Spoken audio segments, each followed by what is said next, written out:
Chevron deference was just overturned by the Supreme Court. How does this affect you as a real estate investor?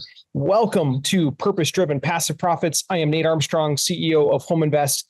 My partner, Steve Werner, is out today on vacation, and I get to cover one of the most breaking cases that's happened in literally the last probably 5 or 10 years that could affect real estate in a big way is Chevron deference.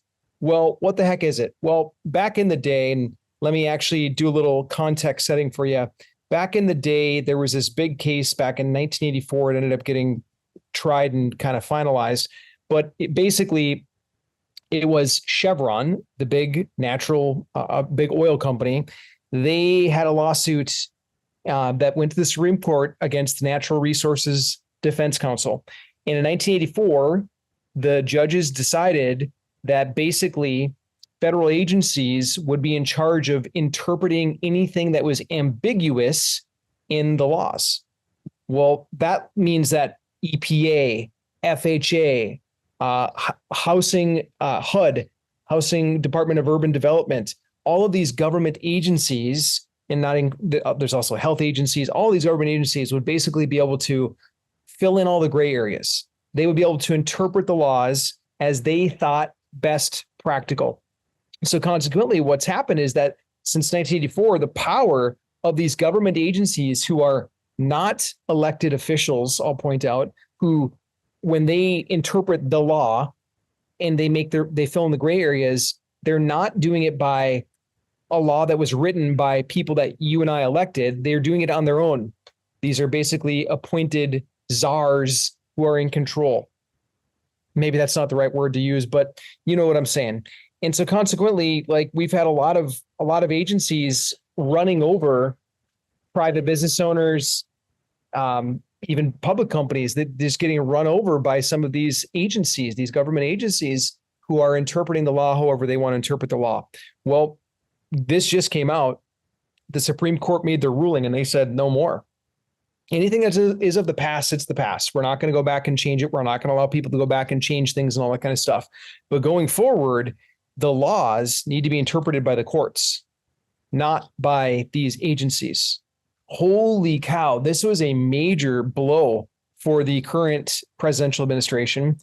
And I'm hearing all the political pundits out there, especially folks that are not conservative, basically saying, oh, this is terrible, terrible, terrible.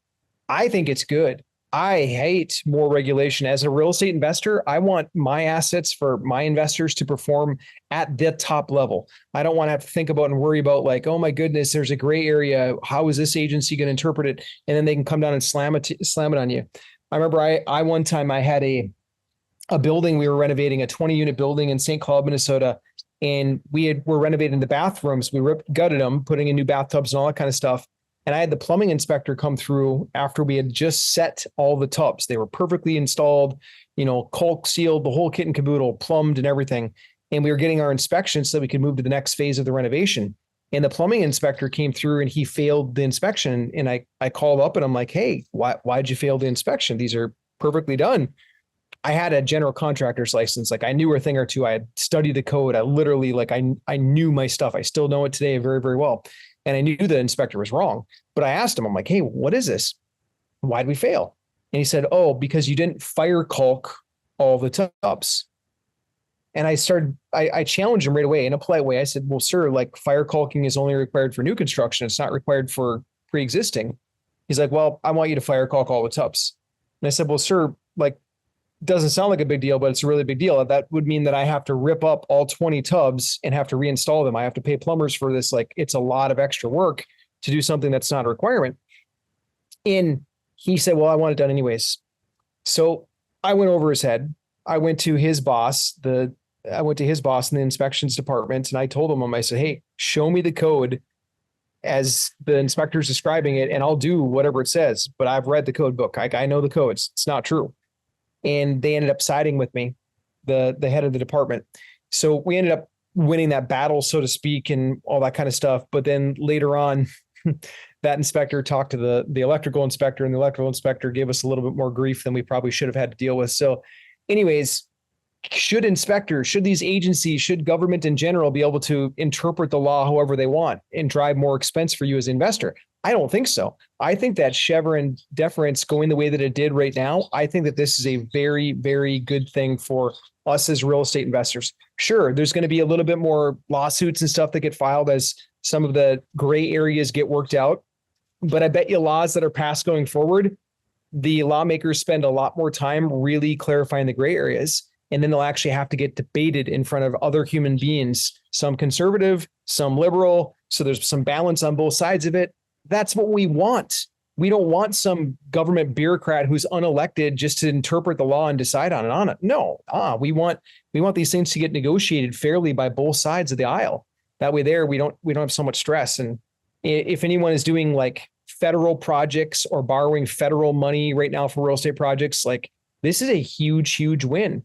And most of us in this game are to some degree. I mean, even things like if you're dealing with HUD at all in any way to get loans, to get debt, to get housing assistance, like there's so many different faucets that they touch, that their fingers are in everything in regards to the real estate business. This is going to be a good thing for us as real estate investors overall. Hey, I hope you enjoyed the show. I'd appreciate if you could take a minute to give us a rating and review, and then share the message. If you think it can help somebody that's out there get set straight on what's happening in today's world, I would appreciate it. Costs you absolutely nothing. And we come to you with this live and breaking news whenever possible to try to make your life better and easier as a real estate investor or as a potential real estate investor. And just remember to be a good steward of what God has given you. Thanks. God bless.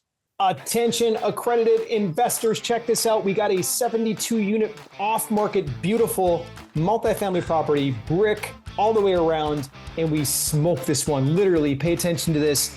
4% interest. No one's getting 4% interest. Why? Because the lender loves this deal. This is unheard of in this market right now. Everybody else is paying 7, 8%, whatever. We got this at 4% fixed for 10 years because it's that good of a deal. If you are looking for a multifamily property to invest in, make sure you book a call with us, 15-minute phone call at homeinvest.com, or check out the show notes of the podcast. Now let's get ready for the show, and God bless you and be a good steward of what you got.